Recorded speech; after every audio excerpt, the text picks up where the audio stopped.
Hi అండి. నేను ఈవేళ మీకు స్టఫ్డ్ బీరకాయ చూపించబోతున్నాను. చాలా టేస్టీగా ఉంటుందండి. మీరు అది చపాతీలకు వాడుకోవచ్చు, రైస్ వాడుకోవచ్చు. కాకపోయినా దానికి మనం ఏం చేసామంటే, ఇది శనగపల్లిలేమో ఫ్రై చేసి పెట్టుకున్నానండి. అలాగే కొద్దిగా ఉల్లిపాయలు కూడా తీసుకున్నాను. మన కొబ్బరి తురుగు కూడా నేను పెట్టుకున్నాను. ఇది కూడా గ్రైండ్ చేస్తాము. దీంతో పాటు మన కొద్దిగా ధనియా పౌడరు, జీలకర్ర పౌడరు, కారం అన్నీ వేసి గ్రైండ్ చేసి స్టఫ్డ్ చేసి ఈవేళ కర్రీ చేసి చూపిస్తాను. చాలా బాగుంటుందండి. అది ఎలాగో ఒకసారి చేయముందు నేను గ్రైండ్ చేసేసుకుంటాను.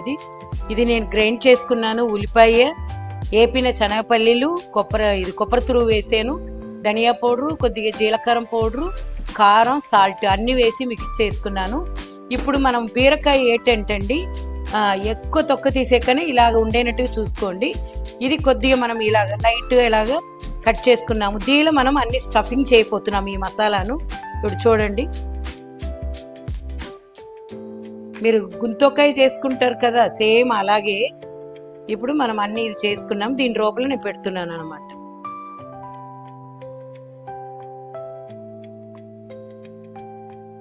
చాలా బాగుంటాయండి, చల్లదనం కూడా బాడీకి.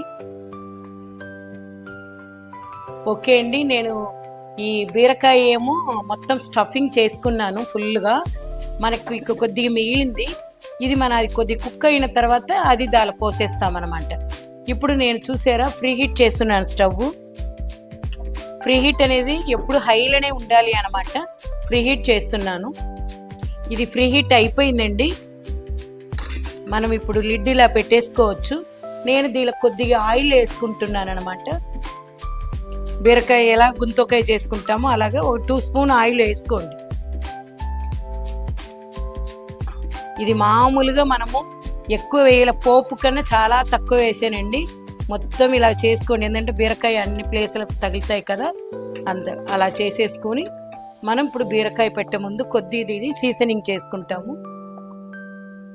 పోపు వేసుకుంటాను, జీలకర్ర అన్నమాట. తర్వాత మనకు కొద్దిగా పసుపు, అన్నిట్లో పడతాయి కాబట్టి పసుపు, అలాగే కరివేపాకు.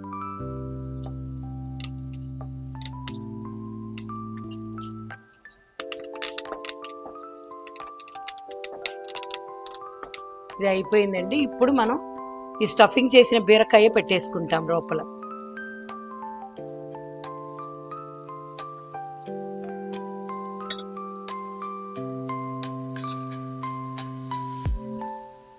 ఏఎంసీలో అన్ని వెరైటీ కుకింగ్ కూడా చేసుకోవచ్చు అనమాట. చూసారు కదా, ఇదన్నీ నేను లోపల పెట్టేసాను. 1 నిమిషం స్టవ్ క్లోజ్ చేస్తాము. ఒక 2 మినిట్స్ తర్వాత అదన్నీ వేసి నేను సెక్కుక్ లిడ్ యూజ్ చేసి కుక్ చేసేస్తానండి. చక్కగా 3-4 మినిట్స్లో కుకింగ్ అయిపోతాయి అన్నమాట. టోటల్ కుకింగ్ నాకు 80 దాకా వచ్చిందండి. కొద్దిగా అది ఏంటంటే మగ్గింది అనమాట. ఇప్పుడు నేను ఏం చేస్తున్నానంటే, మనం దీనిలో తీసి పెట్టిన మసాలా మొత్తం వేసేస్తున్నాను. అలాగే మనం గ్రైండ్ చేసింది కూడా పోసేస్తున్నాము అన్నమాట. ఇప్పుడు మనం ఏం చేస్తున్నామంటే సెక్కుక్ లిడ్ యూజ్ చేసేసుకుంటున్నాము. జస్ట్ 3 మినిట్స్లో కుకింగ్ దీనికి మనం ఒక 3 మినిట్స్ వేయండి, ఎందుకంటే ఆల్రెడీ కుకింగ్ అయి ఉన్నాయి కదా, చాలా ఫాస్ట్గా కుకింగ్ అయిపోతుంది. మనకు సాఫ్ట్ వస్తేనే చాలు అనమాట. మనకు కావాలంటే ఆడియో తరం యూజ్ చేసుకోవచ్చు అనమాట. ఏఎంసీ ఆపోజిట్ ఏఎంసీ ఉండేటట్టు చూసుకుని మనం ఆ డాట్ లాగా ఉంటాయి కదా, ప్రెస్ చేస్తే ఆన్ అవుతాయండి. మనం ఒక 3 మినిట్ ఇది సాఫ్ట్ పెట్టేసుకుంటాం అనమాట. నెక్స్ట్ సాఫ్ట్ అనమాట. ఈ సాఫ్ట్ వస్తే చాలు, మనకు కుకింగ్ సరిపోతుంది. అది చూసారా, సాఫ్ట్ వచ్చేసిందండి. మనం సాఫ్ట్ దాకా పెట్టాము. స్టవ్ ఆఫ్ చేసేసేయచ్చు అనమాట. ఇది కొద్దిగా రెస్టింగ్ టైం ఇచ్చామనుకోండి, అప్పుడు మనం తీస్తే శుభ్రంగా ఉడికిపోయి చాలా బాగుంటుంది. నేను ఓపెన్ చేసి మీకు చూపిస్తాను ఇది ఎలా చూస్తాం.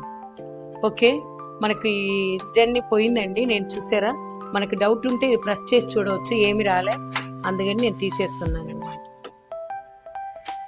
సూపర్గా అయిందండి, చాలా మెత్తగా అయింది. చూడండి, చక్కగా మనకు వేసిన ఆయిల్, ఆ పల్లీలు ఉన్న ఆయిల్ అన్నీ వచ్చింది. చాలా సాఫ్ట్ ఉడికిపోయిందండి. ఒక్కొక్క ముక్క కూడా, కర్రీ కూడా చాలా బాగా అయిందనమాట. ఇది మనకు గుంతొక్కాయ కూర ఉంటాయి కదా, సేమ్ అలా ఉంటుంది. చాలా టేస్టీగా ఉంటుంది. మీరు కూడా ఇలాగ వండి టేస్ట్ చూడవచ్చు అనమాట.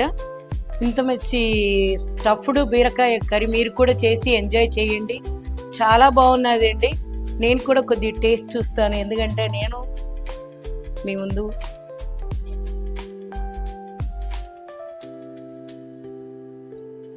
అమ్మ టేస్ట్గా ఉన్నాయండి. మీరు కూడా చేస్తే నిజంగా నాకు పెడతారు కమెంట్లో. చాలా బాగున్నది. డెమో కావాలంటే ఫ్రీ డెమో మేము ఇస్తామండి. నా ఫోన్ నెంబర్ మీకు వస్తూనే ఉన్నాయి చూడండి.